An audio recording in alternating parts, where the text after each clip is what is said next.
And we're recording. So, hey guys. So, hi, I'm Shayna. I'm your Miami campus librarian. And today I'm going to go over all of the alumni resources available to you for after you graduate. And if you have any questions, just let me know. I'm going to send my presentation out afterwards with all the links and the recording. So let me know if you have any questions or any issues. I'm happy to go over anything. All right. So, okay, so the first thing I want to say is congratulations if this is your final semester with us and you're graduating, or if next semester's your final semester. Congratulations. I'm very proud of all of you. You clearly worked very hard to get where you are, and you're doing amazing. So congratulations. You did great. And let's go over your alumni resources. Now, the nice thing is that our library services will be available to you after you graduate. That includes our interlibrary loan service. Such as if you don't have access to like a book chapter or an article, you need it, you can request it through us. And that's available to you for the rest of your life. So if you're like 40 years from now, you need an article, you can't find it anywhere, you have no hope of finding it, you can request it through us. Reference help. We also provide reference help. If you have any questions about something you can't find the answer to, you can let us know, we'll help you look. You can email library@usa.edu or use the chat feature. And just let us know. We'll help you out as soon as we can. And that's available to you for the rest of your life. Library resources that you have access to would be our physical collection. So you can come, like let's say you happen to be in California when we reopen the libraries. Right now they're all closed, but when we reopen, you can come in and use our physical collection. So you can come in and use your phones. You can come in and use our books, but you can't take any of them home with you. But you can use them while you're in the library. So you can scan them for free. You can make copies, but you have to pay for the charges for the copies. But you can make copies, you can print in our copy machine. And that's when our library reopens after the pandemic. But we have a ton of resources that you have access to. And also you can use our libraries as quiet study areas. So let's say you happen to be in Miami and you want to come visit our library for a nice quiet study time or a quiet meeting. You can do that, that's fine. And you always have access to it for the rest of your life. And if we ever get a library in Hawaii, you can visit us in Hawaii. Okay.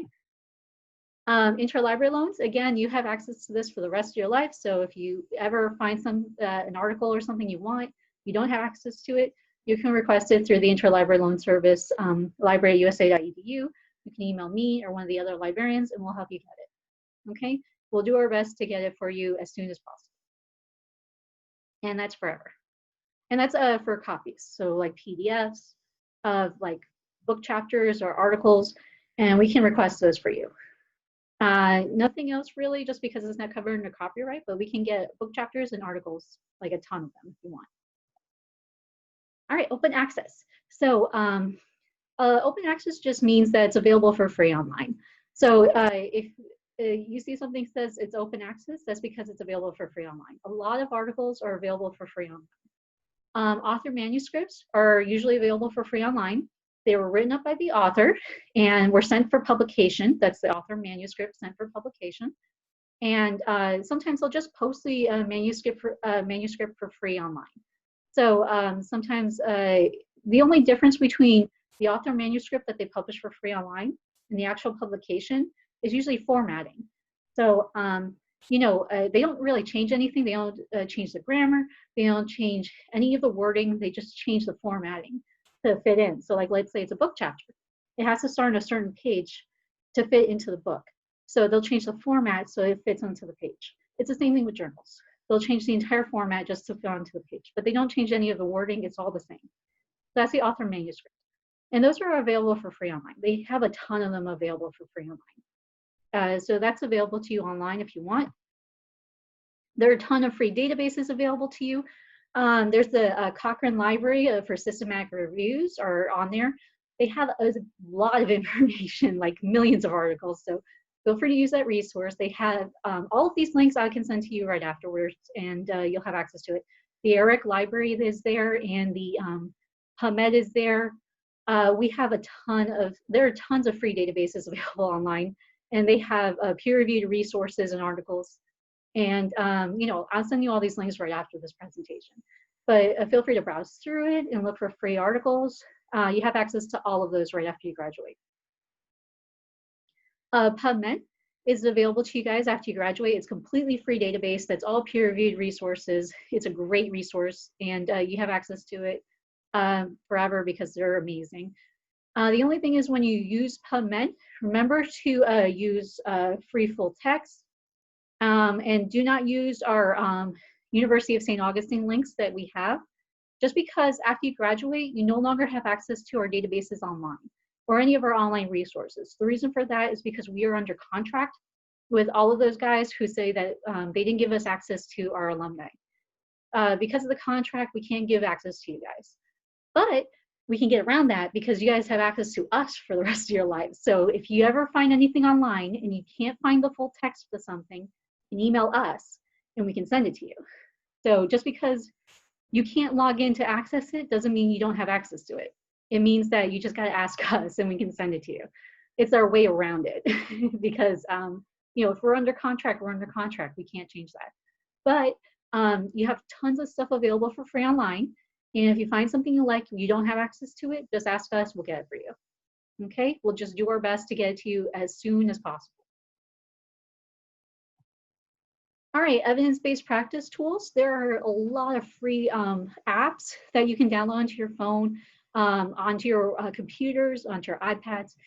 There's a ton of free, like PubMed, evidence-based practice tools and stuff like that. You have access to a lot of stuff. I'm going to send you all of these links afterwards, and then you guys can play around with them. But they're great resources. There's a ton of free stuff available online. So I am going to send you these links afterwards so you can play around with them and just get used to using them, okay? And those are free, by the way. So these are free third-party research websites.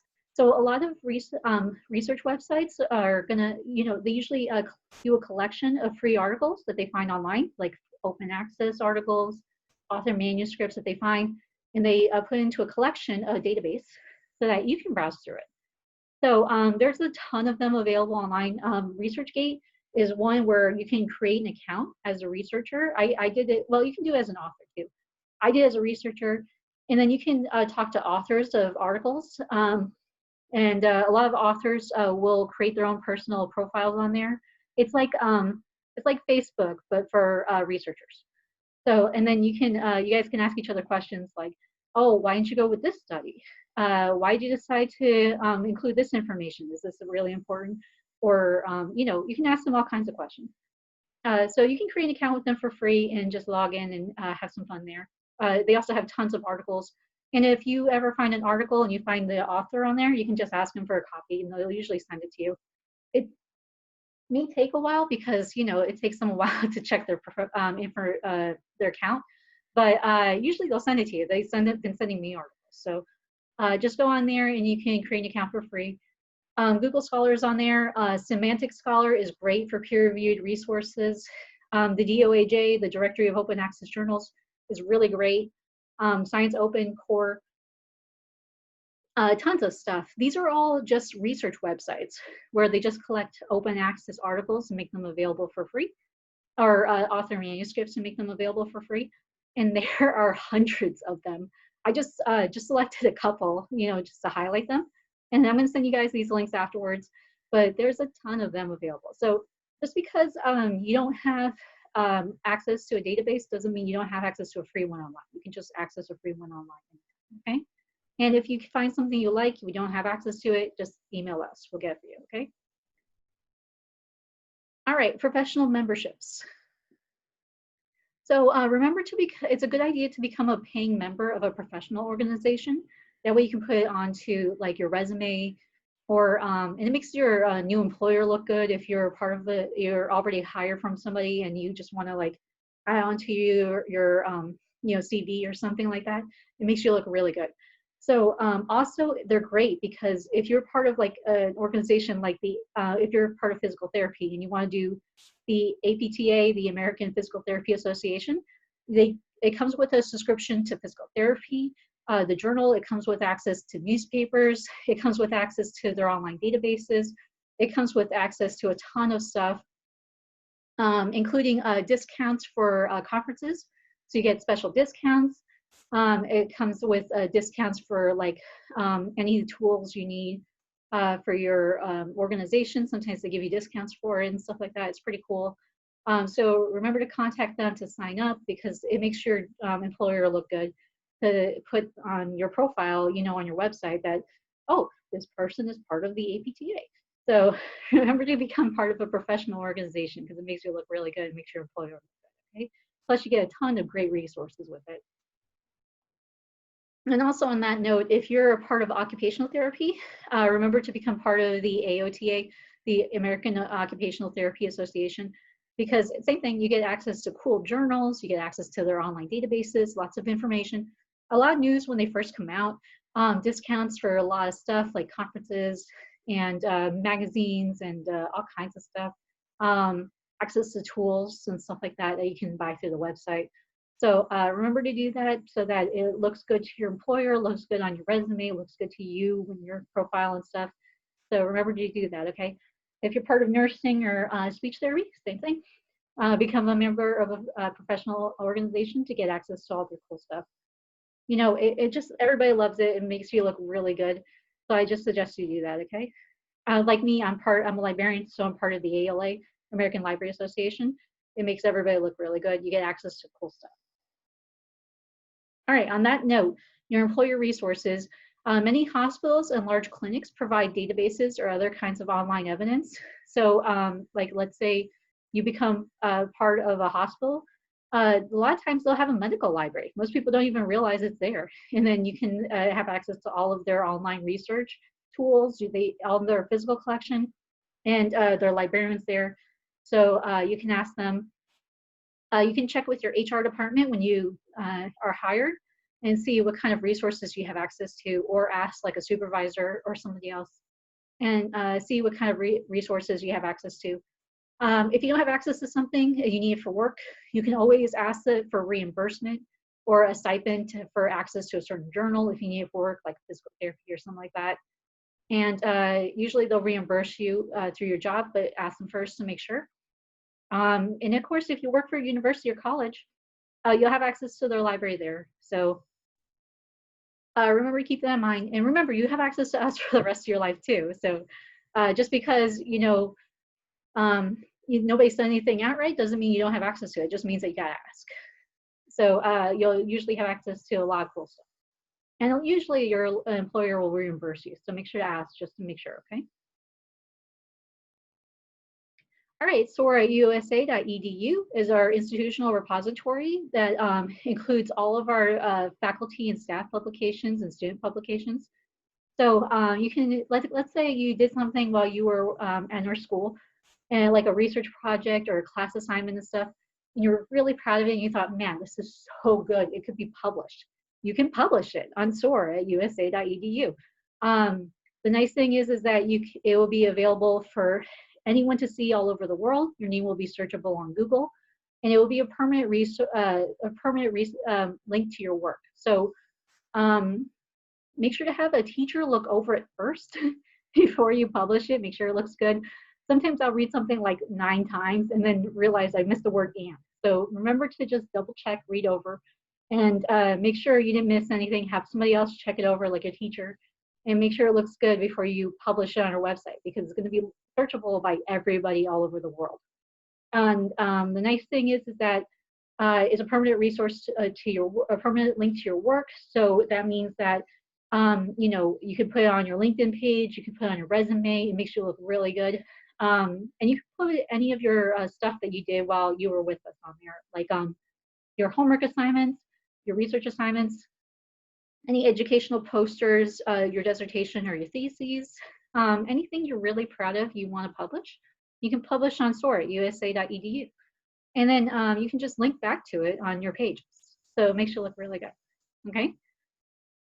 So that's SOAR@usa.edu. All right. Book donations, I get this all the time. If you want to donate something to the library, we accept book donations.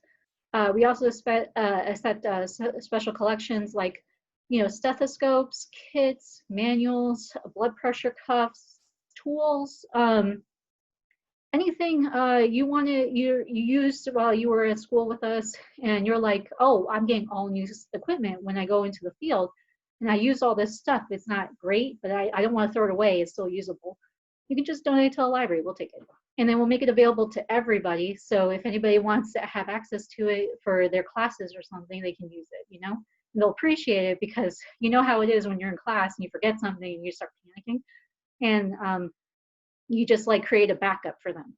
So it's really great. We accept things that are part of our current curriculum, like it's related to physical therapy, occupational therapy, nursing, speech therapy.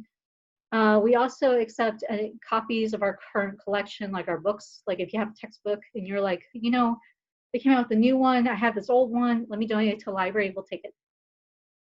Anything in good condition, we'll take. The only thing is that once you donate something to a library, you no longer have a say in what, you know, what happens to the item. We usually make it available to everybody. So everybody in the school has access, not like a certain program.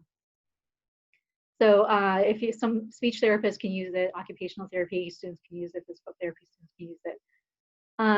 The library may choose to use it or donate it to another library if we have too many. Sometimes that happens. Or we may dispose of the item if it's just like not usable, it's completely broken. That's very rare. But like I have some stethoscopes in my library that are like gently used that are still kind of working, you know, we'll take any donations. And we make everything available in the library to everybody in the school. So it's pretty nice. If you have any questions, just let us know. I put a link to our policy, our donation policy. I'm going to send it to you guys afterwards. If you have any questions, just let me know. All right, career services. So we have a career services department. It's run by LaDonna Morris, who's great. You can contact her if you have any questions. If you're graduating this semester, she should have already sent you an email about resume help. She provides resume help. Handshake, which is a job database, and provides you information on how to log in. And then you can look for jobs on Handshake. And again, if you have any questions, you can ask LaDonna. She is very nice, just to let you know. All right, so you can always ask her if you have any questions about career services. All right, job resources. So you can apply for a position with our school at these links. I'll send them to you afterwards. They're links to our website. And right now we're hiring faculty at certain campuses, so you can always apply if you want to become a faculty member. Also clinical instructors, we do that too. Indeed.com, we post a lot of our jobs on there. And a lot of professionals actually post their jobs on there. So you can go to Indeed.com and look for like either our school, you can look for other schools or any other location. You can limit your search to just your occupation, see what's available. You can limit to your preferred location, you know, see what's available right now. And a lot of people are hiring for you know, faculty and other staff departments and stuff like that. So it's good to take a look and see what's available, because you may be surprised like how cool stuff, you know, what's opening right now. It's pretty neat. All right, resume builders. So I included a bunch of free resume builders. There's a lot of them online, but I included some that you might recognize, like Google. They have their own resume builder, resume maker. Word templates, you know, Word, Microsoft Word, they have templates to create resumes. So I have a link to those if you want to download some cool stuff. Indeed, that I just went over, Indeed.com, they have some creating resume guides. Resume Builder is a website online that's available for free. So lots of cool stuff that are available online for free. If you have any questions, just let me know. I can help you out. I'm going to send you guys all these links afterwards. Proctoring. So the library provides free proctoring in our testing rooms. Right now our libraries are closed, so we do not do that at the moment, but when we reopen, just let us know. You got to arrange it at least 2 weeks ahead of time, and not during final exams at all. Usually our rooms are so full, we can barely fit our own, our current students in there. So it's really difficult to squeeze alumni in there, but we'll let you know. So give us a call first. Let us know you're coming in so we can make sure the rooms are available to you and get you a spot. We do practice tests, so if you need the testing experience, you don't have your stuff removed, let us, you know, you only go in with your testing equipment. given a time limit, stuff like that. If you need that kind of structure to help you practice, well, we can do that. Just let us know ahead of time to arrange it. For certification exams, that's by approval of exam administrators for your exam. So if you want to have us proctor an exam, you need to set it up with your exam administrators and have them email us the information we can fill out and then send it back. You can contact me if you want to take the test with me on the Miami campus when we reopen, or you can email one of your other librarians, or email me and I'll forward it to one of your other librarians and let them know. But we do a lot of proctoring and stuff like that. That's our proctoring policy at the bottom. And if you have any questions on that, just let me know. But it's pretty cool. We do proctoring, and we're looking forward to getting back into it, hopefully by next year. All right, free resources available on our library website. So under the guides, we have a how-to guide, and that's how to write case reports. So like, let's say you graduated, it's been a while, you don't really remember how to write a case report. We have a guide on how to do that. So it's free. You just come onto our website and go under the guides on how to, and then you'll see writing case reports. It happens. Sometimes, you go away for a while and you just forget completely how to do something. That happens to me too. So that's fine. Under guides for by course, we have a literature searching guide. So if you're having trouble literature searching, it's been a while, you don't really remember something, we have a guide on how to do that. Qualitative versus quantitative guide if you need that. Pico help guide, all kinds of stuff. If you need to make a presentation, there are tons of free presentation websites online where you can make free presentations. I provide the links, here at the bottom, but I'm going to send it to you guys afterwards. Just email me if you need the link. And also Google Data Studio is really great for making free presentations. So those are all free. And just let us know if you need anything. We can help you out, okay? All right, so in conclusion, everything I just covered is on our alumni page. And if you can check our alumni use of the library and guest policy if you want to find more information. So let's see, any questions? Hi, yes, Devon? Hi. First of all, sorry about the baby music. I didn't realize you guys could hear me. Quick question on donations. Yeah. Are you guys taking them right now, even though the library is closed? We are accepting them in the mail. Well, I can't okay. let you know if we're going to add them into the collection. We have to put everything into quarantine for at least a couple of days or a week, and then we can add into the collection. But it might be a while.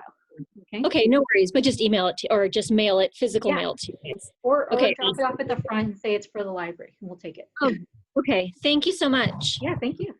All right. Any other questions?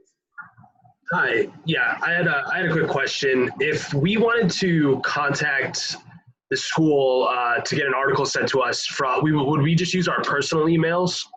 Yeah, that's fine. We need to know who to contact. So use your personal email, whatever email you want. Remember, IT, turns off your school email after a while. Yeah. So make sure to move all of your information from your school email that you need over to your personal one. Okay. Okay. Then, thank you. Let us know, and we'll happy to use that to contact you and let you know. Thank you. Okay. Any other questions? I have a question. Yeah. You said that we lose access to our school email. Do you know how long we have until that, gets taken away? I am not sure because it's up to IT, but somebody who graduated in the spring contacted me and said everything has been discontinued and they're not able to access it, and they emailed me this week. So it takes months at least. Okay, good. Okay. Thank you. Yeah, but make sure to move everything over. Okay, everything that you need, everything absolutely that you cannot stand to lose, make sure to move everything over to a personal email so that you have a copy of it. Okay. All right, any other questions? All right, if there are no more questions, I'm going to include this link to, where'd it go? Okay, so this link for our survey. Yeah. So I'm going to include this in the chat box. If you guys can just go in and, oops, where'd it go? So if you guys could just go to this link, it usually takes less than 5 minutes to just do this quick survey. Just let us know if this included the information you were hoping for, and if there are any questions we didn't answer, so I can go over it. Just let us know, and that way we can make sure to make the presentation better for the next time, and answer all of your questions. That's the important thing. Okay, so any questions on anything? All right, great. Thank you guys so much for coming. I'm so glad I got to see you guys. And thank you to Matthew. He's our California librarian. So thank you, Matthew, for helping out with this today. I appreciate it. Yeah, of course. Thanks. Thank you very much. Have a good night. Thank you. You too. Have a good one. Bye, guys. Have a good one. Thank you. I'm going to be emailing you my presentation afterwards with all the links, okay? Great. All right. Bye, guys. All right, then stop recording.